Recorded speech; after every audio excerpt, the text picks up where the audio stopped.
say you were a hand reader, right? And you got my paddle thing, you know, when I was showing my hand as the paddle of the webbed feet and the flippers and all that sort of thing, which was not yet man. And I did that. You'll notice I did that. The first thing that happened was that the will, this finger represents the will. So first of all, there was will in the separation. Not your will or my will. I'm talking about the will. And this is the representation of it, my finger. My thumb is the representation of, in that, there's no scientific confirmation of this, of course. They all know something about Einstein's theory. They don't know anything about you and me. So the first finger, the first thumb, the thumb of my finger is the first separation of will from the paddle, of solidity, of the animal, of the coming out of the sea and whatever it is, with all that. That's will. Well then, Barry, what happens next? Is there another separation going on here? You showed it to us. Yeah. And the next finger separates. And what's this finger of, Barry? This is the finger of authority.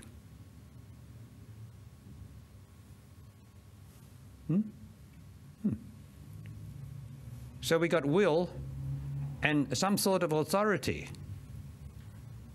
Now, what is the authority in the human race as humanity has climbed my great staircase?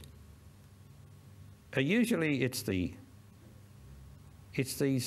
medicine men, it's these religionists who used to they deal in psychic stuff.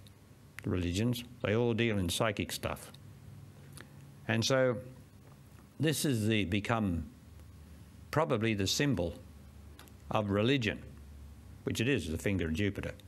So, Jove. So it's the finger of authority, which is, you know how long the medicine men have kept us in complete and utter ignorance, although pretending to show us things, by their authority of their finger. And, you know, the boss says, you'll do this. Or the parent says, you'll do this. Or someone says, you'll do that, won't they? Boom, boom, boom. What are you talking about? Hey, hey, you. Got it? Huh? And that's a finger of authority. Whether it's pretended authority or not, it's authority, isn't it? So now what's next, Barry? Because I happen to have been taught in India how to read palms. What do you think about that? A spiritual teacher who realizes who reads palms?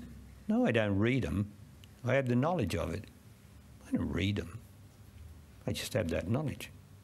Naturally, I have the knowledge of everything. Right. That I need to know. Now, so what happened then, Barry? We got some authority. Yeah, the medicine men and the religionists all took it over, didn't they? Working miracles with the psychic. You know, the psyche is miraculous. It can do all sorts of things way back there. But it's not true.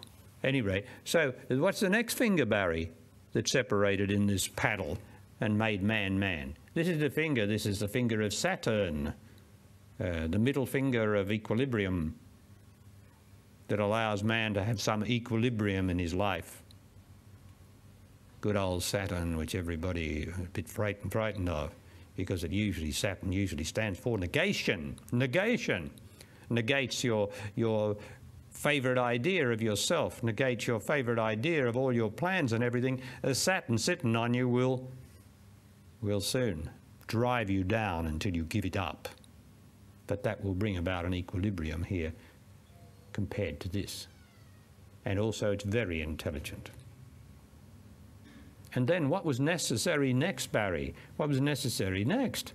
Well then, we had to have something that was reflecting the intelligence and the love of God, because we got these silly authoritative ministers and medicine men and all that sort of crap. And then we've got, which this negates that, the balance. And then what's this next one, Barry? Ah, the finger of Apollo, which is usually the prettiest finger in the hand. The finger of Apollo is the finger of art, the ability to communicate art. For God's sake, not this sort of stuff all over the place, you know. I'm talking about art. Perhaps Oh, we wanted to see the dancer, we'd have to come down to this one here, down to this amount here, which is the amount of Venus, you see. Venus and Moon, the feminine things that we wanted to. But anyway, that's but here is art, true art. The greatest art of all is the love of God. There is no art equal to it, nothing, because all art is supposed to be the worship of God. So my art is the worship of God. And I help to make men and women love God. And so therefore, I am the greatest artist on the earth because I use the bodies of men and women, whereas others are using paint, canvas, and they're using statues. They're making statues, and they say, isn't that beautiful? And they're chipping away at rock. But what about the great art of making a man or woman, which starts with myself, the great art of love? What about that as an art? That is the art, man and woman. To make yourself like beautiful, like the finger of Apollo. Apollo being the great god of the sun or something of light. An artist, not necessarily painting, and that doesn't stop you from painting and chiseling and all the rest of it. According to God's will, you will contribute something of that is contribute something to the understanding of man or woman, of the love of God, of your love of God, through your art. And there's no art like what you are. There's no art like making you beautiful, which is what's happening.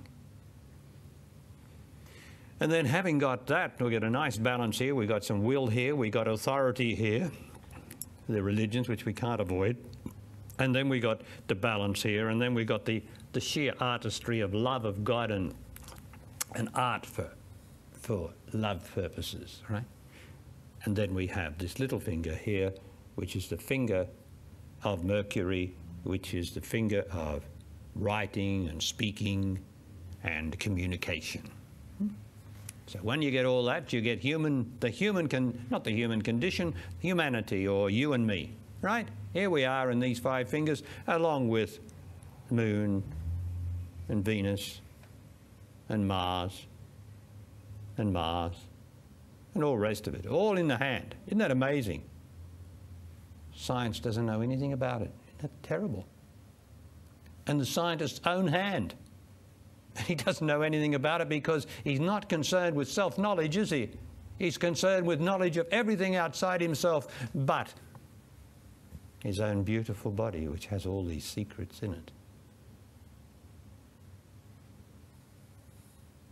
Now, is that a nice story? Ah, yeah, right. I got a million of them, you know. And they're not just about media and all that sort of stuff. It's about the wonder of our beautiful bodies. What can be hidden in the hand, which we, of course, because of our terrible, terrible educational system, we're not taught anything about that. Imagine how the kids would love that. If I got up in front of all the kids and I'd say, now I'm going to tell you the whole history of the human race with one hand, right? Yeah, they'd say, well, yeah, one hand. Yeah, I'm going to tell you it all with this hand, right? Gosh, wouldn't they be waiting there to hear this rather than wanting to vandalize something? Ha, yeah. Well, I love it all, you see, because I can communicate life through anything at all. You ask me to communicate it through the table. By God's will, I can communicate it through the table even, because I love life. And that's knowledge. And I'm not special. I am not special. I am just life like you are, and the intelligence behind life.